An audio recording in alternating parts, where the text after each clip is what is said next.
احسن اقبال بھی نیب کے ریڈار پر آ گئے۔ دستاویزات ساتھ لانے کی ہدایت۔ نیب کی کمبائنڈ انویسٹیگیشن ٹیم نون لیگ رہنما سے سوال جواب کرے گی۔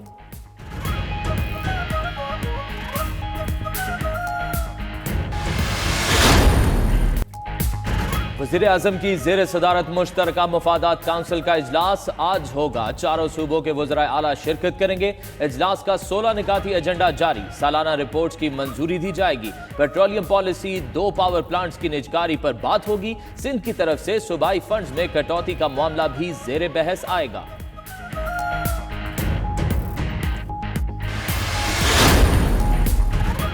پنجاب میں بلدیاتی الیکشن کے لیے حلقہ بندیوں کا فیصلہ۔ الیکشن کمیشن نے مشاورتی اجلاس طلب کر لیا۔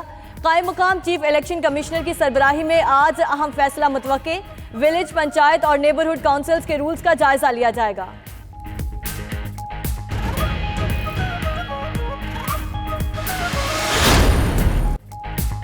کراچی ٹیسٹ میں پاکستان آج جیت کے لیے میدان میں اترے گا۔ طویل عرصے بعد وطن میں ٹیسٹ کی فتح درکار۔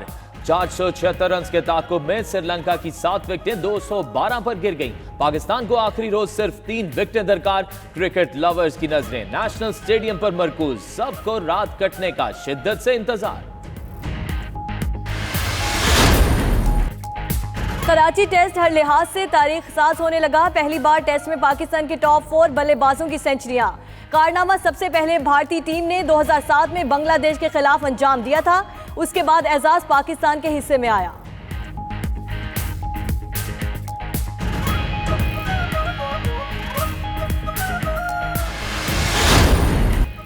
ملک کے مختلف شہروں میں گیس کا بحران شدید ہو گیا۔ کراچی، لاہور، کوئٹہ، کلات اور دیگر علاقوں میں گیس پریشر میں کمی۔ انڈسٹری اور سی این جی سیکٹر کو گیس کی بندش کے باوجود شارٹ فال۔ سر ناردرن کا کہنا ہے پریشر بحال ہو گیا۔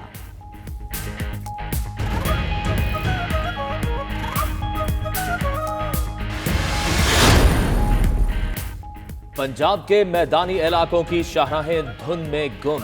ٹریفک کی روانی بری طرح متاثر۔ موٹر ویز کئی مقامات پر بند۔ انتظامیہ کی ڈرائیورز کو فاگ لائٹ سے استعمال کرنے اور غیر ضروری سفر سے گریز کرنے کی ہدایت۔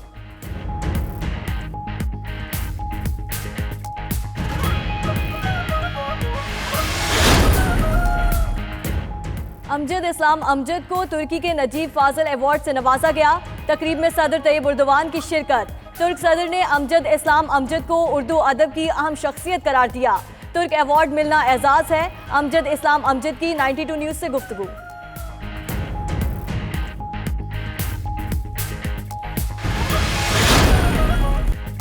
الحمرا ہال لاہور میں 3 روزہ لوک میلہ اختتام پذیر ہو گیا۔ میلے کے اختتامی دن ہینڈی کرافٹس کی نمائش، ملک بھر کی ثقافت دیکھنے کا موقع ملا۔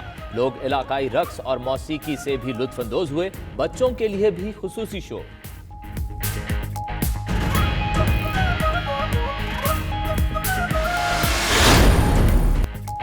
اسلام آباد والوں نے چھٹی کا دن تفریحی مقامات پر گزار دیا۔ شہر اقتدار میں دھوپ نکلی تو شہری تفریح کے لیے نکل پڑے۔ F9 پارک میں شہریوں نے سنڈے کو فن ڈے بنا دیا۔ بچے جھولے جھولتے نظر آئے تو بڑے پکوان بناتے۔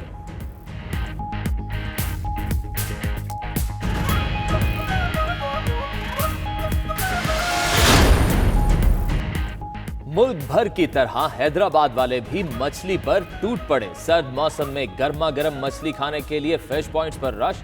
باربیکیو فش کھا کر شہری سرد موسم میں خوب لطف اندوز ہونے لگے۔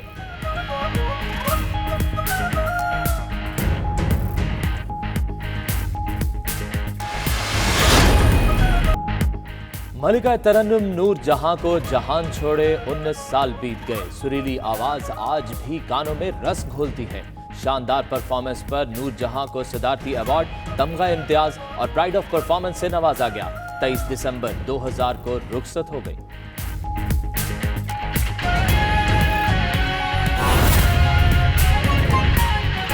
اب آپ کو لیے چلتے ہیں کراچی، جہاں پر خالد مقبول صدیقی جلسے سے خطاب کر رہے ہیں۔ اور مشکل سے مشکل مرحلوں میں جہاں پر جان جانے کا خطرہ وہ ان کو شوق شہادت لے جاتا رہا۔ کئی ذکر کر دیے ہیں ہمارے ساتھیوں نے، میں ریپیٹ نہیں کرنا چاہوں گا کہ ہم نے یہ ریلی دن کے وقت رکھی تھی लेकिन इतनी बड़ी तादाद में पूरे कराची से रैलियां निकली कि रास्ते बंद होने शुरू हो गए, लोगों को आते आते देर हो गई और सूरज भी जो ये मंजर देखना चाहता था उसके घर जाने का वक्त आ गया है। बहुत लोग हैं, बहुत दूर तक हैं। हम इतनी रोशनी का इंतजाम इसलिए नहीं किया था हमने कि हमें लग रहा था कि शायद सूरज के जाते जाते हम भी घर चले जाएंगे। बहरहाल रात के इस अंधेरे में भी आपका यहां आना नवीद सहर है। इस सर्दी में आपके जज्बात की गर्मी का मुकाबला शामिल है। हमने उस दिन भी कहा, प्रेस कॉन्फ्रेंस में भी कहा कि मुत्तहदा कौमी मूवमेंट अदालतों का एहतराम करती है और ये समझती है कि इस मुल्क को ताकत के जरिए नहीं बल्कि सिर्फ इंसाफ के जरिए जोड़ा जा सकता है। इसकी यकजहती बरकरार रखी जा सकती है, इसकी बका को मुमकिन रखा जा सकता है सिर्फ और सिर्फ इंसाफ के रास्ते में। जब पूरे पाकिस्तान के हर खित्ते, हर इलाके, हर जबान, हर मजहब बोलने वालों को, तमाम पाकिस्तानियों को बराबर का वफादार और बराबर का हकदार नहीं समझा जाएगा, पाकिस्तान की बका की जमानत नहीं दी जा सकती। इसलिए हम इंसाफ देने वाली अदालतों का भी एहतराम करते हैं और उसको अपने ऊपर फर्ज समझते हैं।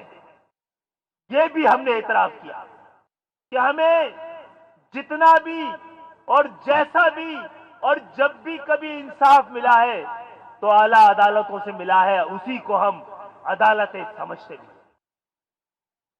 और डरते हैं उस दिन से कि आम पाकिस्तानी का यकीन और एतबार इंसाफ से, निजाम इंसाफ से और इंसाफ देने वाली अदलिया से खत्म हो जाए।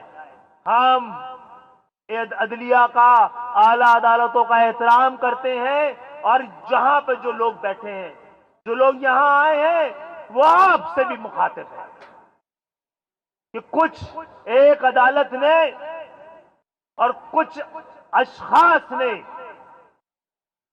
ये अदालतें आइन की तशरीह करने का इख्तियार और हक रखती। यहां से एक अदालत ने आइन और कानून से मावरा पाकिस्तान के तमाम तरह की इक़दार से मावरा शरीयत के मामलात से मावरा एक ऐसा फैसला और फैसले से ज्यादा एक ऐसी जबान इस्तेमाल की कि 70 साल तारीख के पस मंजर में सिंध के शहरी इलाकों में बसने वाले वो लोग जो जाने कुर्बान दे करके 20 लाख जाने कुर्बान करके जिन्होंने ये वतन बनाया था, 70 साल की तारीख में उनके साथ जो कुछ हुआ है उसने उनकी हसासियत को बहुत बढ़ा दिया है। और इस फैसले में जो जबान इस्तेमाल की गई उससे किसी एक शख्स की नहीं, पूरी एक कौम की, एक तबका फिक्र की तौहीन मकसूद नजर आती है। तो हमारी अगर तौहीन हो रही हो तो क्या उस पर हमें अपील करने का, एतराज करने का, इख्तिलाफ करने का कोई हक नहीं होना चाहिए? और किस शख्स को दी गई है? ये इसलिए आए हैं कल सिंध भर में और आज कराची के लोग ये बताने आए हैं कि वो मोहसिनों को अपने भूलते नहीं, एहसान फरामोश नहीं। पाकिस्तान पे जो एहसान करता है वो हम पर एहसान करता है। पाकिस्तान हमारे आबा व अजदाद की अमानत है हमारे पास, और एक ऐसे शख्स को सजा सुनाई गई और इन अल्फाज के साथ सजा सुनाई गई कि जिसने आबा व अजदाद की इस अमानत की हिफाजत की कसम खाई थी, अपने जिंदगी के 40 साल दिए थे। और एक ऐसे वक्त में